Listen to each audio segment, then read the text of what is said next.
है, बुलडोजर से भी ज़्यादा बड़ा काम होगा। जिस दिन ये अंसारी बंधु मोहम्मदाबाद से चुनाव लड़ना छोड़ देंगे, उस दिन मेरा ये ध्येय ख़त्म हो जाएगा राजनीति का। और मेरा ये मानना है कि जितना इन्होंने यहाँ का नुकसान किया है, इस बेल्ट का नुकसान किया है, खासकर बलिया, गाज़ीपुर, मऊ, आजमगढ़, जौनपुर, मुझे लगता है कि जिस दिन ये मोहम्मदाबाद का चुनाव लड़ना छोड़ देंगे, उस दिन मैं ये भी कह सकता हूँ कि शायद मैं भी कभी राजनीति में दिखूँ ना।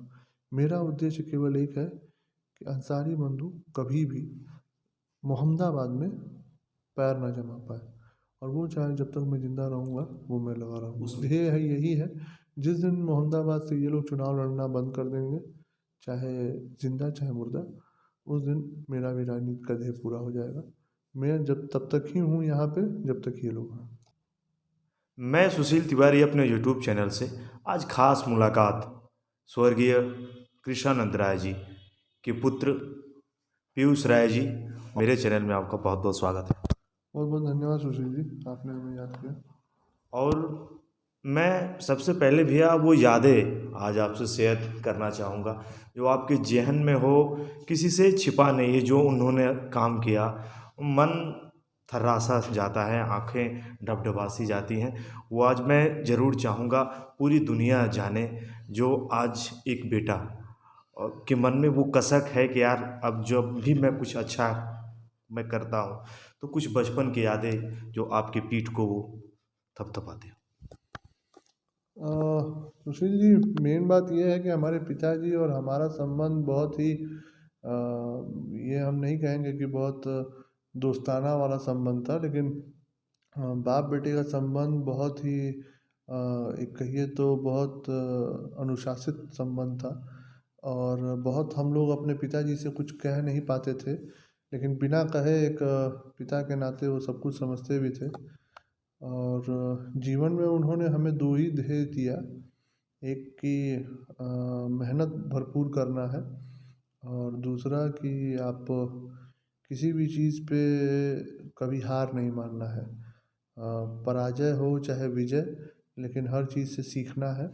और मैं मानता हूँ कि आज वो नहीं है, लेकिन कहीं ना कहीं उनकी सिखाई हुई बातें, चाहे वो बड़ों का सम्मान या जो भी संस्कार उन्होंने कम समय में मैं कहूँ जो मुझे याद है दिया है, वो सारी चीज़ें मैं लेके ही और उन्हीं उन्हीं के सपनों को लेके मैं मोहम्मदाबाद में हूँ आज। यही यादें हैं उनके साथ। आपके भाई की बात करूँ तो आपके भाई प्रवीण जी जो कि इस समय यूएसए में है, और मैं ज़रूर जानना चाहूँगा इस समय वो वहाँ पे क्या कर रहे हैं। देखिए, इस समय वो एक वो इंजीनियर है, और इस समय जी हेल्थ केयर में वो वहाँ कार्यरत हैं। और मुझे लगता है कि 2007 से ही वो वहाँ सेटल्ड है, अपने परिवार के साथ है।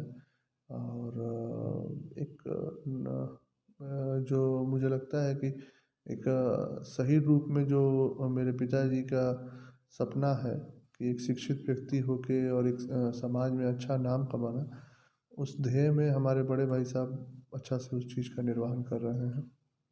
हाँ, बीटेक किया आपने, और अगर कोई बीटेक कर लेता है भारी भरकम राशि मिलती है, कंपनी अप्रोच भी करती है, राजनीति समर में आप आ गए।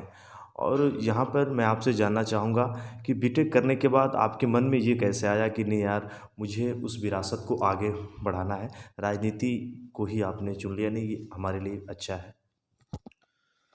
देखिए, केवल बीटेक कहेंगे तो केवल बीटेक ही नहीं है। मैंने बीटेक नहीं किया हुआ है, केवल मैंने मेरा 2.5 साल का एक्सपीरियंस है पावर प्लांट इंजीनियर के रूप में। प्लस उसके बाद मैंने पोस्ट ग्रेजुएशन डिप्लोमा भी किया हुआ है वायरलेस टेक्नोलॉजी से। कहाँ से? तो सीडेक से किया हुआ है मैंने, नई जी। दिल्ली। तो चीज़ें मैंने बताया ना कि पिताजी का एक ही संस्कार था कि आप किसी चीज़ की मेहनत अच्छे से करिए। पढ़ने लिखने के लिए वो हमेशा इसलिए कहते थे कि अगर एक लड़का इंसान या पुरुष बनता है तो उसके लड़के में और पुरुष में एक ही अंतर होता है कि वो कितना शिक्षित है, और वो समाज से कितना घुल मिल के अपनी बातें सीखता है। राजनीति में आने का कोई ध्येय नहीं था मेरा। राजनीति राजनीतिक व्यक्ति भी नहीं हूँ मैं बहुत कहूँ तो, क्योंकि शुरू से माताजी हमारी चुनाव लड़ती आ रही थी। एक ये लगता था कि माताजी जब भी चुनाव में आ रही हैं, साथ में उनके रहने वाले कोई नहीं थे। घर परिवार में एक ही 2 लोग सदस्य थे, चाहे वो मेरे चाचा हों और चाहे गाँव के मेरे बड़े पिताजी हों, यही लोग करते थे क्योंकि उम्र सबकी बढ़ती जा रही थी और राजनीति एक ज़रिया है सेवा का। और मुझे लगता है कि बहुत लोगों को ये मिलती नहीं है। और मैंने बताया ना कि पिताजी का कहना था कि आप किसी चीज़ के पीछे लगिए तो जय हो या चाहे पराजय आप उससे सीखिए ज़रूर। तो मेरी ये सीख है कि अगर सेवा का मौका मिला है और उसको हमें फॉर ग्रांटेड नहीं लेना है, क्योंकि लोग जब आप पे किसी तरीके की आशा करते हैं, कोई होप आपके लिए रखते हैं, तो उस आशा को अगर आप पूर्ण नहीं करेंगे तो कहीं न कहीं उन लोगों को आप धोखा दे रहे हैं। जो हमारे पिताजी के साथ, चाहे वो 10 की ही संख्या हो, चाहे वो 100 की संख्या हो, चाहे वो लाख की संख्या हो, जो भरोसा, जो प्यार आज तक हमें देते आ रहे थे, उनके साथ वो धोखा होगा। क्योंकि वो सेवा, ठीक है, हमारे पिताजी ने एक मुहिम शुरू किया था और उस सेवा को अगर मैं पूर्ण नहीं करूँगा तो मैं ये मानता हूँ कि फिर मैं अपने पिता के संबंध के साथ एक अच्छा व्यवहार नहीं करूँगा। तो इसलिए राजनीति में आने का उद्देश्य बना। पीयूष जी, आपसे जानना चाहूँगा, आपकी माताजी 2 बार विधायक रह चुकी हैं मोहम्मदाबाद की। कुछ ऐसा काम आपने किया हो जो कि अब आगामी चुनाव में अगर कोई ऐसा कहे तो पीयूष जी या फिर उनकी माताजी कहें कि नहीं, हमने ये काम किया, मोहम्मदाबाद के लिए सबसे बड़ा मुद्दा था वो, जो कि बाढ़ की समस्या काफ़ी जटिल थी, हम लोग भी देखते थे, काफ़ी चर्चा थी। मैं ज़रूर चाहूँगा आप क्या बताएँगे? देखिए सुशील जी, मैं आपको बताऊँ, मोहम्मदाबाद की जनता मुझे लगती है कि उत्तर प्रदेश में सबसे ज़्यादा माफियाओं द्वारा प्रताड़ित जनता है। क्योंकि आज जो माफिया मेरे यहाँ इतने सालों से पनपते रहे, आज वो अगर पूरे प्रदेश स्तर पे या मैं कहूँ तो देश स्तर पे अपनी माफियागिरी फैला रहे हैं, तो ये समझने की ज़रूरत है कि उन्होंने जहाँ से शुरुआत की होगी उसकी स्थिति क्या कर दी होगी। इसी माफियागिरी के खिलाफ मेरे पिताजी ने आवाज़ उठाई थी 96 में पहली बार, और 2002 में इसी आवाज़ को इन लोगों ने दबाने का कोशिश किया था।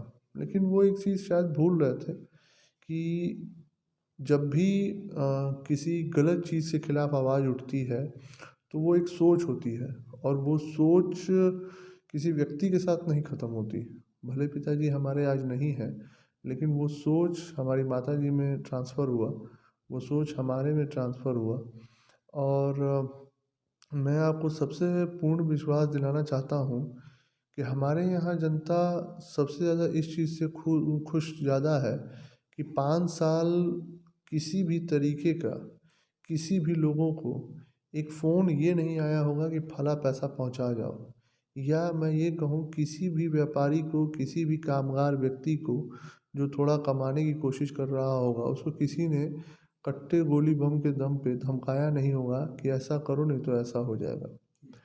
लेकिन और ज़रूर ये चीज़ें दिखती नहीं हैं, पर अगर मैं आपको चाहूँगा कि आप इसका मूल्यांकन करिए।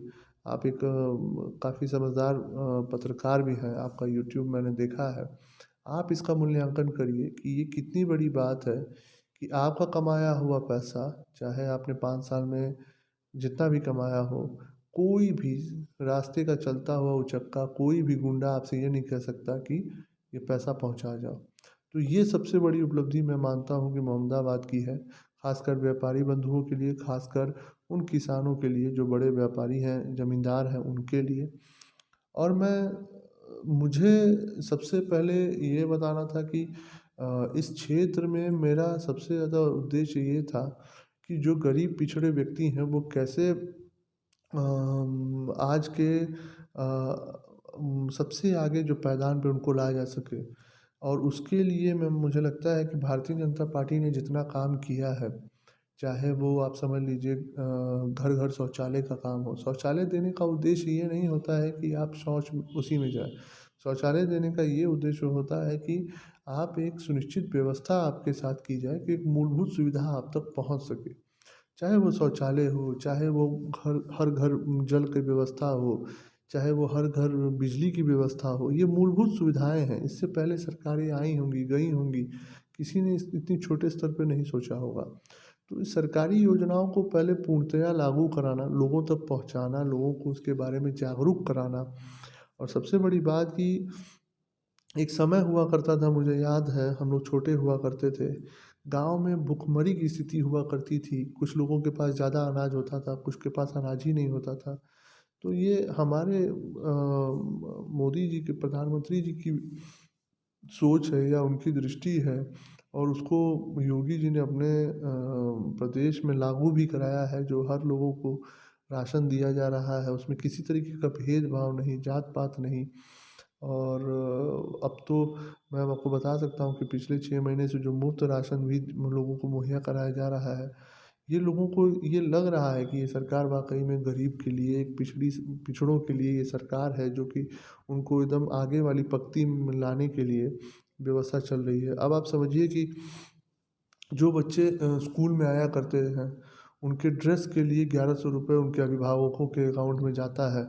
तो ये कितनी बड़ी बात है, इस पे कितने मतलब हम लोगों ने सुना है कि इस पे कितने करोड़ों के कभी कभी इस पे घोटाले हुए करते थे। अब सीधे व्यवस्था उनके अभिभावकों के जब जेब में जाएंगे, तो अपने बच्चों का अच्छे से ख्याल रखेंगे। ये प्रोत्साहन राशि हो सकता है आगे बढ़े, किसानों के लिए जिस हिसाब से 6,000 रुपये दे रही है सरकार।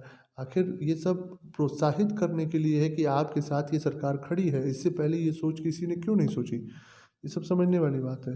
रही बात लोकल मुद्दों पे, अगर मैं आऊँ, तो मेरे यहाँ सबसे बड़ा मुद्दा, अगर सबसे गंभीर मुद्दा मेरे यहाँ हुआ करता था, तो वो है सिमरा के कटान का। इससे पहले सपा की, बसपा की कई सरकारें आईं, कोई 5 करोड़, कोई 6 करोड़, कोई 12 करोड़ का काम दे के लूट के काम चला जाता था, और हर बाढ़ में सिमरा गाँव बहता चला गया। और मैं आपको बता दूं, 2017 में माननीय मुख्यमंत्री जी ने इस पे पहली बार 12 करोड़ रुपया दिया। 2017 से लेकर 2022 तक, 22 आने वाला है, दिसंबर का महीना है, 2022 तक सिमरा से एक माटी भी नहीं कटी होगी, और 40 करोड़ का प्रोजेक्ट माननीय मुख्यमंत्री जी ने दे दिया। इस बार जो बाढ़ आया था, इसमें मैं आपको बताना चाहूँगा कि हमसे गांव के लोग आए थे, कि उन्होंने ये बहुत तारीफ़ की कि मैं सिमरा में एक भी कटान नहीं हुआ। लेकिन उस निर्माण के चलते एक छोटी सी समस्या ये आ गई कि अब वो कटान थोड़ा सा आगे बढ़ के शेरपुर गाँव में शुरू हुआ है। अभी कटान का वो स्तर नहीं है, बहुत मामूली कटान हुआ है। लेकिन मुझे लगता है कि जिस हिसाब से लोगों ने जितना प्यार दुलार दिया है, शेरपुर कटान को भी हमने रोकने का काम हम लोग जल्द ही उस पर शुरू करने वाले हैं। उससे पहले हमारे यहाँ गौसपुर और बीरपुर, ये भी कटान के बहुत बड़े इलाके रहे हैं, और मैं मानता हूँ कि उस पे भी 12-12 करोड़ के, 24 करोड़ के काम माननीय मुख्यमंत्री जी ने स्वीकृत कर दिया, जिसका काम अभी प्रगति पे चल रहा है।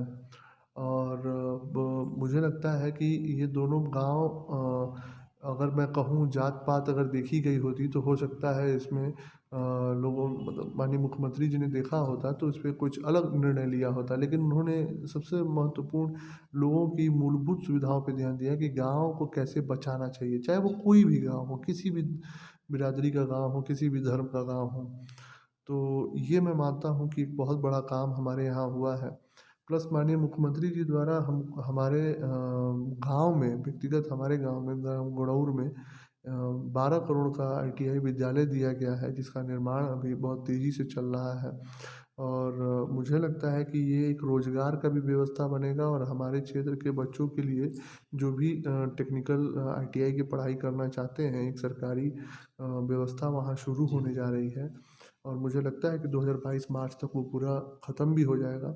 तो इस तरीके की व्यवस्थाएँ हमारे यहाँ हमने कराई हैं। आप ये मानिए कि 1984 से, अगर मेरे पिताजी का कार्यकाल आप हटा देंगे, तो 1984 से 2007 तक 3 साल मेरे पिताजी इसमें विधायक रहे। नहीं तो जो हमारे विरोधी हैं वो विधायक रहे। जितना उन्होंने अपने पूरे कार्यकाल 1984 से लेके 2007 तक जो पैसा वो लाए होंगे, या मैं कहूँ 2007 तक नहीं, 2017 तक, क्योंकि हमारी विधायक माता जी करीब 2 साल वो रहीं, 3 साल पिताजी रहे। वो 5 साल का कार्यकाल हटा के 84 से लेके 2017 तक जितना पैसा वो लाए होंगे क्षेत्र के विकास में, उतना पैसा हम लोगों ने केवल और केवल 5 साल में लाया है। क्यों? क्योंकि ये उद्देश्य रहा है कि लोगों का विकास होना चाहिए। अब जैसे मैं आपको बता रहा था ITI विद्यालय के बारे में, मेरे यहाँ 2009 में ही उस समय के सांसद थे समाजवादी पार्टी के नीरज शेखर जी, जो इस समय भाजपा में हमारे सहयोगी हैं। उन्होंने एक रोड बनवाई, चितबड़ा गांव होते हुए चौड़ीकरण करवाया था करीब 17 करोड़ का, और वो दुभिया मोड़ पे रुक गई। 2009 वो रुकने का कारण केवल रंगदारी था। उस समय मुख्तार अंसारी यहाँ पे थे और वो रंगदारी मांगने में चल के वो रोड नहीं बनी। आज समझिए कि 2017 में सरकार बनी और 2019 में उस रोड का निर्माण शुरू हो गया और तिवारीपुर से दुबिया मोड़ का वो रोड का निर्माण चल रहा है। 17 किलोमीटर लंबा वो सड़क है और करीब मुझे लगता है कि 30 से 31 करोड़ का वो काम है। आज वो तेज़ी से निर्माण चल रहा है, जिसका प्रमाण आप जाके देख सकते हैं। और उसी तरीके से आप ये समझने की कोशिश करिए कि आज कोई ऐसा गांव नहीं है जहां विधायक द्वारा एक सार्वजनिक काम न कराया गया हो। किसी भी ग्राम सभा में मैं बात कर रहा हूँ। इसके लिए मैं चाहूँगा कि आप भी इस चीज़ का सर्वेक्षण करें कि क्या ये सुविधा है कि नहीं है। फिर उसके बाद 2017 से पहले केवल इसी रंगदारी के चलते किसी भी हॉस्पिटल में इमरजेंसी सेवा नहीं चलती थी, क्योंकि वहाँ पे डॉक्टरों से या नर्सों से रंगदारी मांगी जाती थी कि इमरजेंसी सेवा चलाने के लिए पैसा देना पड़ेगा। डर का माहौल भी था। 2017 के बाद से मेरे यहाँ 2 CSC है और दोनों CSC पे 24 घंटा इमरजेंसी चलता है, जिस पे लोगों को रेबीज़ का इंजेक्शन जो कभी नहीं मिला करता था वो मिलता है। और मुझे लगता है कि इस सब चीज़ों को लोगों ने देखा होगा। व्यक्तिगत मुद्दे जब विरोधी हैं तो 1-2 ज़रूर उनको मिल जाएंगे, क्योंकि 5 साल का ये पहला पूरा कार्यकाल है जो हमें मिला है। इससे पहले हमारे पिताजी को भी 3 साल का मिला, उसके बाद माता जी को 2 साल का मिला और ये 5 साल का पहला कार्यकाल है। और मैं डंके की चोट पे आपको कह सकता हूँ कि इसका आप भी मूल्यांकन करिए कि 1984 से 2017 तक जो विरोधी परिवार जो आज सपा में है, उन्होंने कितना काम कराया है और 2017 से 2022 में हमने कितना काम कराया। और मुझे लगता है कि जितना उन्होंने काम कराया होगा उससे दोगुना काम हमने अपने क्षेत्र में, चाहे वो PWD की सड़क के माध्यम से हो, चाहे वो विधायक निधि के माध्यम से हो, चाहे वो हॉस्पिटल की सुविधा को बेहतर करने के माध्यम से हो, चाहे वो अल्ट्रासाउंड हो, एक्सरे हो, चाहे वो ITI देने के माध्यम से हो, चाहे आप कटान के माध्यम से हो, हर तरीके की सुविधा को अब मैं आपको बताऊं कि करीब करीब हमारे यहाँ इस समय 24 पानी की टंकियाँ बन रही हैं, जो हर घर जल पहुंचाने की व्यवस्था हो रही है। करीब 30 करोड़ की वो परियोजना चल रही है लगातार। तो इस तरीके के अनेकों काम हैं जो हमारे विधानसभा में हुई है। अब जात की राजनीति अगर हमें करनी होती तो हम जगह से काम कराते, हम उसमें नहीं है। हाँ, मुझे एक चीज़ ज़रूर कहना है कि एक विशेष समुदाय को छोड़ के बाकी सब मेरे हैं। और हमेशा सबके लिए दरवाजे हैं खुले हुए। बस एक विशेष समुदाय है जिनके लिए मेरे यहाँ दरवाजे बिल्कुल बंद हैं। और वो चीज़ स्पष्ट भी है, वो चीज़ यहाँ पे लोग जानते भी हैं और उसको मुझे कहने में भी कोई गुरेज भी नहीं है। माफियाओं की बात करें तो आपकी सरकार में योगी जी ने काफ़ी बुलडोजर चलाया है। क्यों नहीं चले? आखिर वो पैसा इन माफियाओं ने कैसे कमाया है? किसी का परिवार के नुकसान करके, किसी का पैसा लूट के, किसी का रंगदारी मांग के, किसी का अपहरण करके, ऐसे ही पैसा कमाया हुआ है पैसा। और ये पैसा, इस पैसे का हाय तो लगेगा ही जब आप किसी को कष्ट दे के कोई पैसा कमाएंगे, किसी की रंगदारी से, किसी का अपहरण से, किसी की हत्या से, तो ये पैसा तो आपको बचेगा ही नहीं। ठीक है, इससे पहले आपको श्रेय मिलता था, कभी आप सपा में थे, कभी आप बसपा में थे। पिछली बार आप बसपा में थे तो आप मुलायम सिंह जैसे धरती पुत्र को आपने गाली दिया। इस बार आप सपा में हैं तो आप मायावती जी के खिलाफ अनर्गल बातचीत कर रहे हैं। तो आपकी वो राजनीति होगी, क्योंकि आपकी राजनीति स्वार्थ की है। उन लोगों की राजनीति एक स्वार्थ की राजनीति है। उनको इससे मतलब ही नहीं है कि वो किस दल में है, उनकी अपनी कोई विचारधारा नहीं है। उनकी विचारधारा इसी पे डिपेंड करती है कि उनका कैसे फ़ायदा होगा। जिस हिसाब से स्थिति है, बुलडोज़र से ज़्यादा भी काम करने में ये सरकार गुरेज नहीं करेगी। बुलडोज़र से ज़्यादा भी काम होगा इस सरकार और ये सरकार रिपीट तो करेगी ही, तो आप ही जान रहे हैं, आपके सर्वे में भी है, कई चैनलों के सर्वे में है। सर्वे से ज़्यादा जनता भी कह रही है। और मुझे ये मानना है कि अब समय जिस हिसाब से चल रहा है, बुलडोज़र से भी ज़्यादा बड़ा काम होगा। ये आप जो डरा हुआ होगा और जो मजलूम होगा, जो गरीब होगा, उसी को आप प्रताड़ित कर पाएंगे। ठीक है। हमारे क्षेत्र में हत्या करने में इन लोगों ने, वो गरीब हो अमीर हो, इनका स्वार्थ कैसे पूरक हो रहा था, उस चीज़ पे इन लोगों ने ध्यान दिया। हत्याओं का दौर चालू कर दिया 2000 से लेके 2007 तक। मतलब मुझे लगता है 2007 भी ना कहूँ मैं, 2012 तक। मतलब इन लोगों ने जितनी हत्याएं करवाई हैं या करी हैं, वो हत्याएं केवल और केवल इस मशरफ से थी कि इनका राजनीतिक रास्ता खुला रहे और इनका अपना स्वार्थ जिंदा रहे। ठीक है, उस समय की सरकारें इनको परिचय देती थी, लेकिन हर साल वही सरकारें नहीं आएंगी, कोई ना कोई खड़ा होगा। और आज जैसे योगी जी खड़े हैं, उनके साथ मैं भी खड़ा हूँ हर तरीके से। मतलब मैं आपको बता दूँ कि स्पष्ट मोहम्मदाबाद में मैंने सबको कह रखा है, चाहे वो कोई भी अधिकारी हो, कि किसी भी तरीके का एक भी व्यक्ति के साथ माफियागिरी या गुंडागिरी नहीं चलेगी। जहाँ भी होगा उसको ये समझ में ज़रूर आ जाएगा कि ये वो सरकार नहीं है कि आप गुंडाई के दम पे या माफियागिरी के दम पे कोई काम, किसी मजलूम को और किसी गरीब को आप धमका लेंगे। चीज़ मानता हूँ कि कभी भी बाप का ही बेटा राजगद्दी संभालेगा, तो ये ज़रूरी नहीं है।